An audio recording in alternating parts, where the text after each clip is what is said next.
So if you have problems, security problems with your files, then if you're like me, you think, man, what do I do? There's a lot of different options out there, and selecting the right one is not always so easy.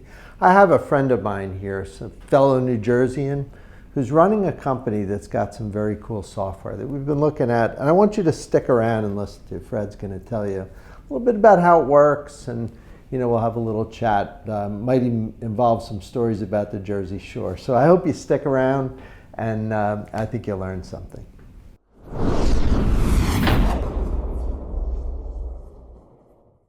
Hi, this is Ed Amoroso from TAG Cyber.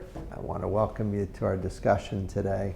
I have a friend of mine, Fred Callis, who is a fellow New Jerseyan. He's running a company called Cybervore that's got some very cool software that deals with security issues on files, particularly for small, medium-sized businesses. I know at TAG we've spent a lot more time recently, either through channel, private equity, or even direct on the internet, trying to help smaller companies deal with their security problems. So I'm glad to have Fred here. Welcome to New York. It's good to be in New York. Yeah. I hate to say this. Yes, I've lived in Jersey for a long time, but I was born in New York. I'm a New Yorker. All right, that's good. But Jersey is my home. That's awesome. That's awesome. I think there's a song in there somewhere, but yes. I don't think we better sing. That would be bad. Tell me about Cybervore. What you guys have a very cool product. What does it do?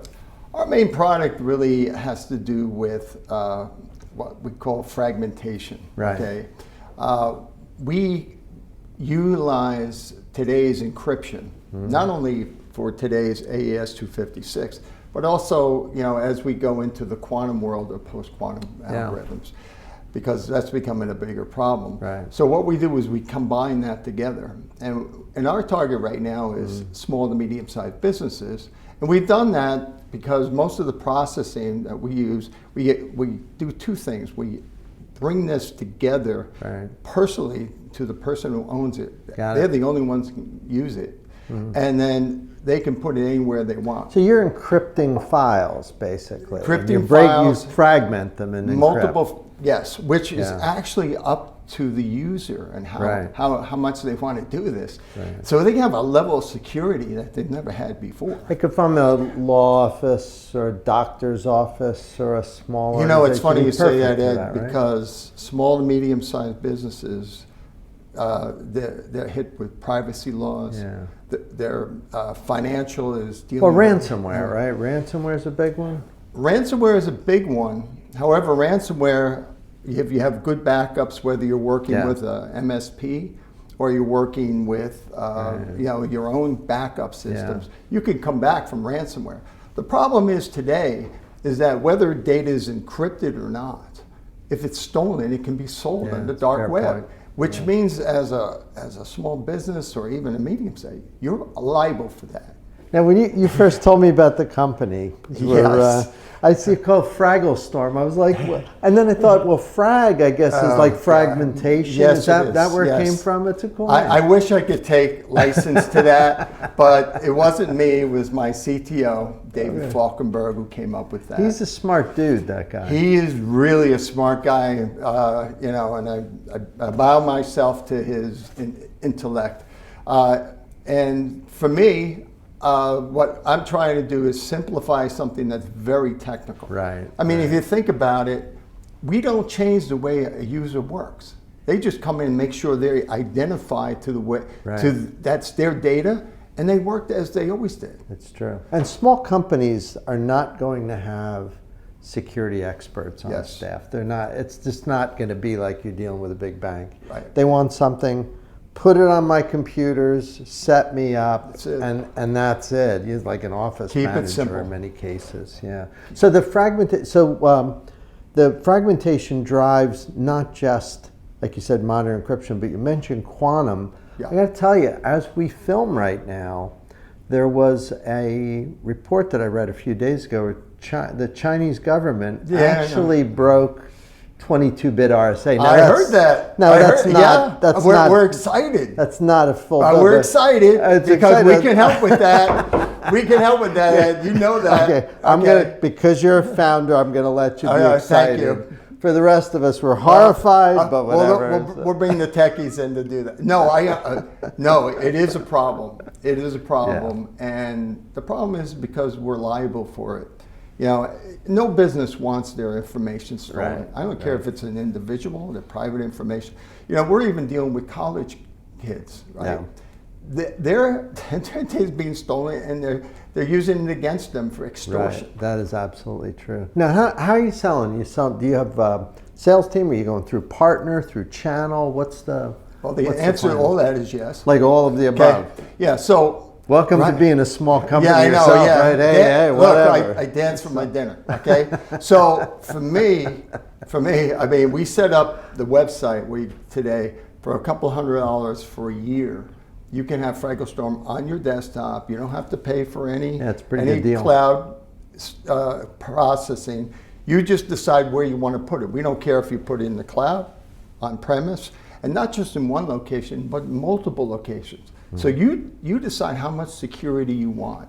We leave that up to the customer, make it simple, okay? And again, it's really for personalizing your data to yourselves, and also make sure it's the most secure possible way. It's so funny, this use case of encrypting files comes up all the time. Sure. And it seems like it should be the most obvious thing to solve, and yet I have to be honest with you, it's not, particularly for small companies. I was glad when you showed us what you're doing, because I think it's simple, it's kind of tangible, it's something that doesn't require a PhD to kind of put in place. It took a long time to get here. Yeah. Okay, and that's a story that we don't have time for. Okay, but it took a long time to get here. But before we even released this, we had it run through a third party. Right. In this particular case, a QA mentor, which does Wall Street as well as Silicon Valley companies. The company that tests software? Yeah, the test software, and they validated it. Because we didn't want to go through any bad situation, I'm not going to mention any vendors, but let's face it, if a vendor gets hacked, it's pretty bad. Right. So we wanted to make sure we were secure internally, that there was no patterns. There's no. They did some pen testing and other stuff. They went through everything. What'd they find? Anything? Or just in the beginning, they found little niches or whatever, and for the most part, I have to say again the design, and which is all sounds like the security is right.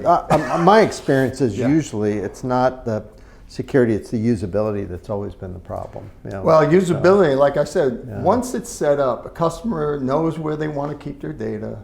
They authenticate to it. Creates a drive, right? Yes, creates a very simple disk drive. They don't have to use the drive directly. They can go through their applications. We don't change the app. We don't change anything. That's good. The biggest thing is once they're set up and operate, then they just work as normal. The only thing you have to do is authenticate with a phone and make sure it's them, whichever way. And we use Okra right now to do that.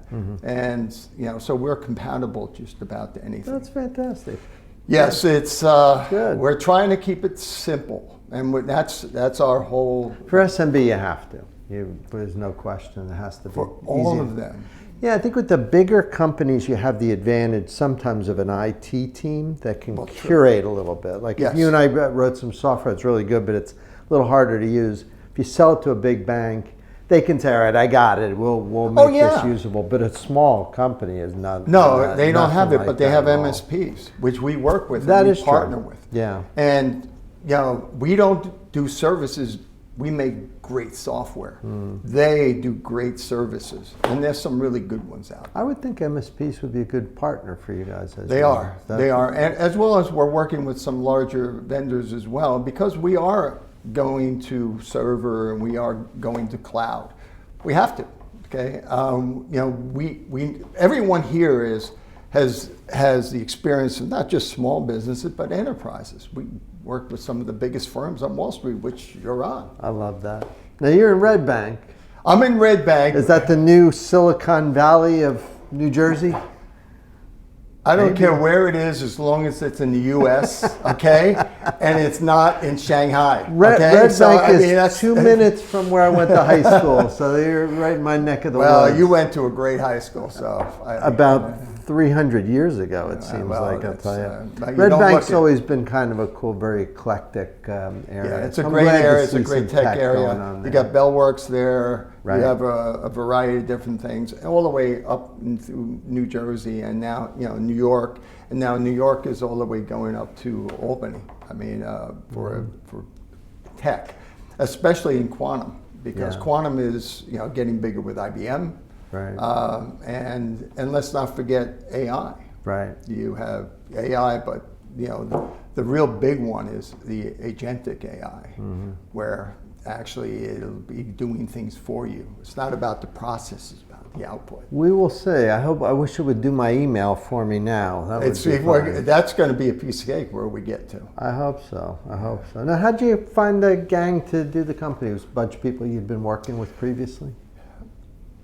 Yes, I was an engineer, so Met them over a career. I love technology. Right. Okay, I love people. I love solving problems, and these people keep staying here. I keep asking them to leave, but they don't want to go. So I feel that we're on a mission, and you know what? We got a real big problem. I mean, cyber crime is a really big problem, and it's not going anywhere. You just look at what's happening right now, what we're being attacked, and where we're going. So if we can help protect some of these small and medium-sized businesses right now, that's great. But we also, the enterprises are definitely our government, our children. Yeah. Now, people watching on YouTube right now might say, "Hey, I tried this thing. What should they do? Is it the website?" Yeah, on the scroll down, you'll find an easy to buy. There's a little code in there, brings it down to $199. We're probably gonna, for the small to medium-sized businesses, we're gonna keep it at a lesser number. Runs on the desktop, easy to administer. That's it. Again, once it's set through up, some compliance documentation, bigger customers demanding things, that kind of thing. Yes, that's what SMBs care about. Yeah, Yes, we are. Yes, that will help do all of that. That's good. You guys going to be the next big Microsoft or what? I'm not sure about that. I hope you're not. I enjoy what I do. Yeah. I love what I do, and I enjoy helping customers. It's helping them solve some of these problems that just spring up on them. I mean, you should see some of the nightmares. I mean, that's out there. I talked to one law firm, and Microsoft put something out saying it was, they got hit. It's an average of $250. Right. The guy goes, no. For us, it was $330,000 in overall cost. That's a lot of money. And that was a law firm. So, and that wasn't a big law firm. So for us, if we can help stop that or help the user saying, look, we're okay. Go ahead, you can't sell it. Right. They have us, they can't sell that. Instead of passing that cost to the clients, they should pass a fraction of that to you. A very small, tiny make little sure fraction. You're charging enough, dude. Because truthfully, we're only going to make this better. No, I understand. Well, I hope people click on and use the product. Yes. And come back and visit us. Tell us how you're well, maybe, it's getting on to the 4th of July, so maybe it's time for that beer, You keep doing a good job. Thanks for coming by and telling us about your product. Appreciate it. Thank you. Very good. You got it. And for everyone else watching, we'll see you guys next time.